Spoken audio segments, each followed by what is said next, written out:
Alright guys, 7 Other Sins Grand Cross just released, or they just dropped this video a few hours ago I believe, and it looks interesting from what I have seen, so let's give it a look.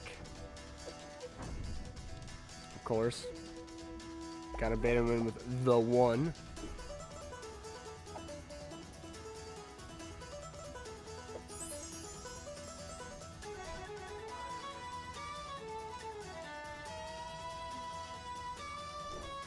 Okay.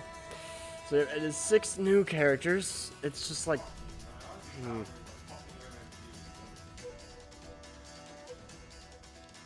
Mono's about to get me demonetized, bro. So, yeah, it is 6 new characters. Why? So many. Like... it's absolutely insane. Alright, but... I guess we can just go over them real quick. And you know what I never actually did? I never actually grabbed them. So I'll do this one first. I'll do Easton.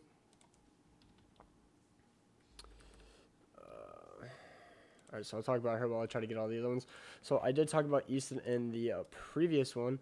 But what her passive does is she increases all allies' pierce rate, crit chance, and crit damage by 5% per debuff on enemy. Limit 8 times applies when entering battle. So you want to get as many debuffs on her as possible. She works well. She's fairly decent. I see her in my mind working with Blue Demon Meliodas because she does counter what's her name? Goddess Liz. But then again, if she just puts up the shield, then she's pretty much safe. Because it nullifies her weak point as well. So maybe working with like Ludociel or anything with a Rupture AoE, that could be very, very good. So like Green Gother, he has a debuff card and a rank up, which always helps. With this card right here. And then Ludo, AoE, decreases their defensive stats as well. I think that could be actually a very good team in my opinion. But her big banger card, Phaser Dew, inflicts weak point damage equal to 300% of attack on one enemy at rank 3. And equals damage to 120% of attack on one enemy at rank 1, still applying weak point, obviously. So it's a very good, strong single target card. Berg de Dauphin disables recovery skills on all enemies for 2 turns at rank 1, so very useless in my opinion. Rank 2 and 3 is when it actually gets really good, simply because it disables recovery skills and prevents ultimate gauge from moving or from filling up on all enemies and decreases attack by 20% for 3 turns. This is the big one right here. Prevents ultimate gauge from moving up, stops ult rush. Doesn't really stop the one though, considering, you know, I mean, he becomes immune, but it still will slow him down. And then it inflicts spike equal to 350% of attack on all enemies, and then goes up to 525 AoE. So there's that. Then we have the new Valenti, which is meant for the final boss bond fight. So there's that. Let me just get the other character real quick. The name was... I'll just do Nanashi real quick. What she does, she applies Infect for 2 turns on enemies who have used buff skills. I assume that one of the characters uses a buff. I still have not seen Final Boss Bond, so I don't actually know what he does. I will be making a video on it as soon as they go live or get announced or whatever, so yeah. Rank 1, they inflict detonate damage equal to 100% of attack on all enemies, which is good for the Final Boss Bond because they have like 10 or 12 ultimate gauge just on the first stage and even more after that, I think. And then damage equal to 250% of attack with detonate on all enemies. And detonate, if you did not know, is 20% additional damage per orb and the target's ultimate move gauge. And then fluid dynamics, little ducky. Inflicts damage equal to 180% of attack on one enemy. Prevents ultimate move gauges from filling up for 1 turn. Pretty good, but obviously the rank 3 is where it actually gets good. Inflicts damage equal to 450% of attack on one enemy. Prevents ultimate move gauges from filling up for 2 turns, which can help dramatically because if Final Boss Bond has too much ultimate gauge orbs, then you can't actually kill him. And then Valenti inflicts rupture, obviously, just like her other counterpart. It goes up to 945% on a single target. And then we have Nanashi. He is a very meh unit, especially because of his banner. Like, he's good in the backline, but other than that, he is not that great, in my opinion. But he can still be a fun unit to use from I have seen from other YouTubers on JP. He's a blue unit. I guess I haven't actually said that. Valenti is a blue, and Easton is green. Just saying that. His passive at the start of allies' turn increases the max HP, crit resistance, and crit defense of allies with 2 or less skill cards by 20% for 1 turn. So if you use all their one of your character's cards, like say it's Escanor, you use both his bonks at the very beginning, he only gets 1 card back, then he gets all these buffs. That's basically how it works. And for once per turn when attacked, reduce the ultimate move gauge of the attacking enemy by 1 orb. So yeah, I didn't know this when I first went on JP. I faced the Nanashi in the backline, and they started getting buffs, and I was just like, what is going on? And then I lost my ultimate gauge, and I was like, this is so stupid. I was so confused. Windy Tachi inflicts damage equal to 220% of attack on 1 enemy, even though that definitely looks like an AoE, but whatever. At rank 3, it inflicts damage equal to 360% of attack on 1 enemy and removes 2 orbs from the target's ultimate move gauge and deletes 2 skills at random. That can be very good and also very bad for you, considering on what cards you delete. Sound of Thunder inflicts despair damage equal to 130% of attack on all enemies, and at rank 3 inflicts despair damage equal to 325% of attack on all enemies. So since Nanashi is coming, that means Levi and Zeldris are getting their despair buff. The lifesteal and damage went up. Right? It recovers 30% of diminished HP upon successful critical strike, and the overall like damage percentages go up. So very, very good, because I actually want to make a Levi showcase, but I don't know how well that's going to go considering the 1 drop for the buff. So I don't know. And then we have Darianity's Sweet Temptation, and guys, massive win on JP. If you didn't know, they removed the censorship. You can see her thigh now. I'm just gonna get the other one ready to go.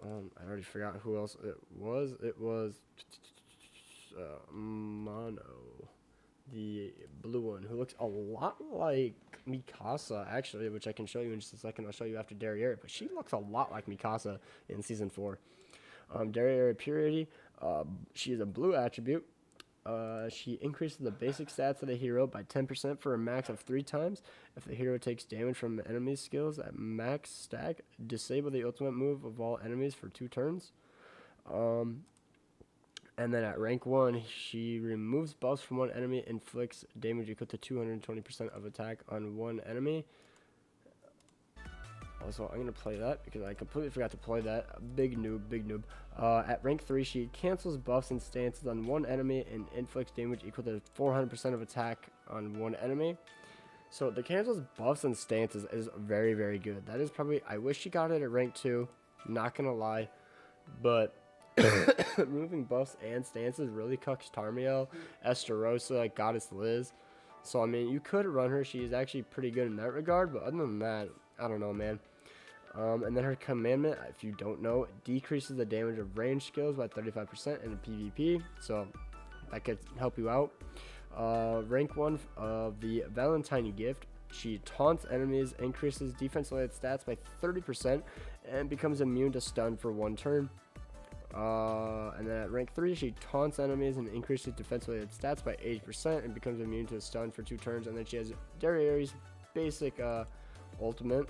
I wish there was a way to get more than like 2 or 3 buffs or whatever it is, but I don't think there is, unfortunately. Otherwise, that could be beyond broken, to be honest. But yeah, she's a fairly decent character, probably like B or A tier in my opinion, but Green Diane just absolutely destroys her. I think she just blows her out of the water. Alright, and then we have Mono. Who was the last unit? Oh gosh, I actually can't remember. Who? Oh no. 1 second. I actually can't remember who the final character is. Oh, of course, it's the Liz. It's the most forgettable character of all time. Red-haired Liz. All right, so yeah, I have her up. Guys, look at this. Does she not look like Mikasa from season 4? Like, she 100% does, bro. Um, Her passive is Timing of Assassination, increases the hero's damage dealt by 30% per ultimate move gauge orb the enemies have when attacking. Also, guys, Mono is meant, 100% meant, for Final Boss Escanor. So I was right in that regard in my previous video a few days ago. So imagine if in like an hour or two, or whenever they drop the patch notes, let me just check if they haven't dropped right now. Yeah, they haven't dropped right now, which means it's probably going to drop in an hour for me. What if they drop Final Boss Bond and Escanor? That would be insane. Please, NetMarble, please do that. That would be the best choice of action for you since you're dropping a 6-character banner. And then in 2 weeks after that, it's going to be Assault Mount Meliodas. 100% guaranteed, bro. You have my word. It's going to be Assault Mount Meliodas. But whatever. Okay, moving on. Increases the hero's damage dealt by 30% per ultimate move gauge orb the enemies have when attacking. And Escanor has a lot of ultimate gauge orbs, man. He has like 15 or something. Rank 1, she removes buffs from one enemy and inflicts damage equal to 220% of attack on one enemy. I'm going to turn that down. Rank 3, she cancels buffs and stances on one enemy and inflicts damage equal to 400% attack on one enemy. Massive damage. It really just looks like Levi's cards in all honesty, but she cancels buffs and stances, so, you know. Shadow Cut, she inflicts damage equal to 120% of attack on all enemies. I don't know why it's all, considering there's only one unit on Escanor's final boss, but whatever. And then rank 3 inflicts damage equal to 180% of attack on all enemies. Prevents ultimate move gauges from filling up for 2 turns, which that could be pretty darn good. Still don't understand why it's AoE, but whatever. And then her ult, Endless Pain, inflicts damage to 455% of attack on one enemy, makes targets bleed for 2 turns. Wow, bleed. She's a very subpar unit in PvP. To be honest, I don't recommend summoning if you want to go for her. I mean, if you want to get top 0.1% on Final Boss Escanor, you need her, but other than that, not really worth. And then we have one of the worst characters in the entire game. So Nagato made an entire like 10-minute video ranting about her. I'm going to cut this down into 1 minute of rant. For starters, she's a Liz, but she needs all new UR gear, but you can't run her alongside Elizabeth in a team, which is super stupid. And then also she has terrible card. She is meant for attacking deathmatch. Like her passive only works in deathmatch. Like literally only applies in deathmatch. But she can't hit Grey Demon. She's a green attribute unit, but she can't hit Grey Demon. So it's like, why even bring her? She is completely useless. Is there anything else? I can't think of anything, but it's very stupid. NetMarble, please change that. Like, why? It's stupid. Whatever. She's a horrible unit. Don't even summon for her. Even though, I mean, some people will probably summon, but whatever. Her passive, quick to get familiar.